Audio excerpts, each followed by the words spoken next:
It's a long way from southwestern Nigeria to the Houses of Parliament in London, but one priest made the journey to remind the world of increasing attacks on Christians in his country. Bishop Jude Arogundade from Ondo State said the attack by jihadis at St Francis Church in Awa last June, which left more than 40 Christians dead, changed his life.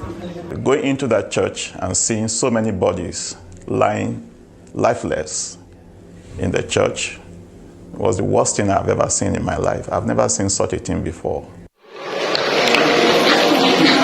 The armed men entered St Francis Church and fired at the congregation during a service to mark Pentecost.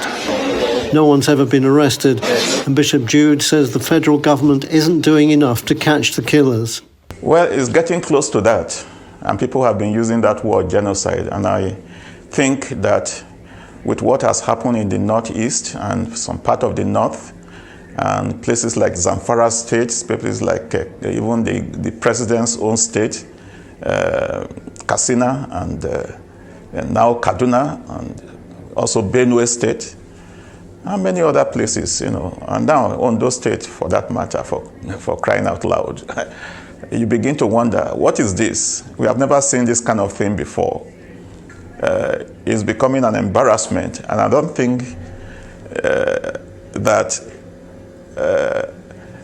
the federal government, who has the responsibility of securing lives and property of the citizens of Nigeria, are that embarrassed by what is going on, because if not, there's a way of declaring this as a national crisis and a more decisive action be taken to stop further attacks.